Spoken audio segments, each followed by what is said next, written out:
Presidente Serracchiani, con questa mostra sulle icone russe si rafforza la collaborazione con la Fondazione Aquileia nel segno delle grandi mostre che portano pubblico di livello internazionale in Friuli Venezia Giulia. Assolutamente sì, e l'altro segnale importante è questa collaborazione anche tra i nostri comuni, tra le nostre eccellenze, e quindi la mostra che viene fatta dalla Fondazione Aquileia insieme all'amministrazione comunale di Palmanova, tra l'altro in questo luogo straordinario, una polveriera che diventa quasi un luogo di culto per un periodo di tempo limitato, è il segno di una collaborazione che sta rafforzando la nostra capacità di fare cultura di qualità, di essere anche visibili e quindi farci conoscere, tra l'altro in settori, quelli appunto legati alla cultura, ai grandi eventi, alle mostre, alle esposizioni, che ci interessa molto. C'è l'altro aspetto legato a Palmanova città che entra a far parte del circuito UNESCO. Questa iniziativa di quest'oggi vuole andare proprio in quella direzione, un altro segno tangibile del Friuli Venezia Giulia che esce al di fuori dei confini regionali e nazionali. Sì, perché vogliamo che il riconoscimento di Palmanova come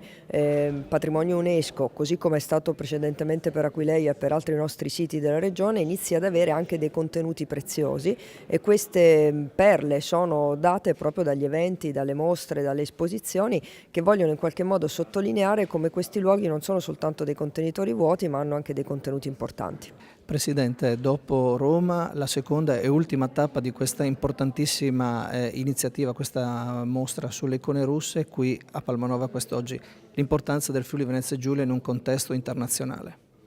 Friuli Venezia Giulia ha da sempre una vocazione di dialogo con l'Est per prossimità geografica nei confronti dei Balcani e per spirito nei confronti dell'Oriente più lontano. La Russia è uno dei poli di dialogo. Negli anni in cui ho vissuto a Mosca come capomissione, gli imprenditori friulani erano una componente molto forte, molto attiva, per cui abbiamo pensato che portare a Palmanova, da quest'anno Patrimonio Mondiale dell'UNESCO, questa mostra poteva simboleggiare bene questa vocazione del Friuli intero al dialogo con Oriente. Quindi un segno di attenzione al Friuli Venezia Giulia che dialoga con l'est dell'Europa. Certamente, mi pare che dobbiamo lavorare sulle specificità del Friuli, questa è una, la capacità di dialogo con chi sta ad oriente e ad est di noi, e mi sembra che questa mostra lo evidenzi in maniera abbastanza chiara, anche perché il filo conduttore di questa mostra, che raccoglie icone tra fine 600 e fine 700, è far vedere come in un genere immutabile come quello dell'icona, per cui da 1000 anni o quasi i pittori o gli scrittori di icone ripetevano modelli inalterati, qui per la prima volta vediamo che ci si insinua del barocco che veniva dall'Europa occidentale, che veniva dall'Italia. E questo barocco visto da lontano, questo barocco di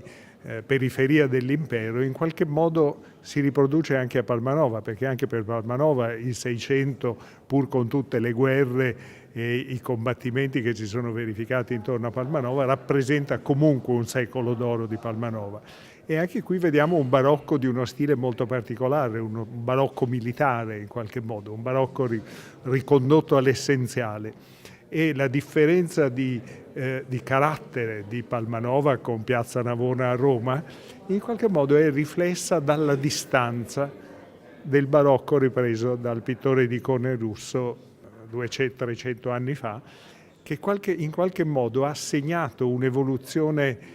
ontologica in chi faceva icone, perché dal fare cose sempre uguali da questo periodo in poi ha teso ad adeguarsi alla modernità, e lei vede l'opera di Tatlin del 1916 che è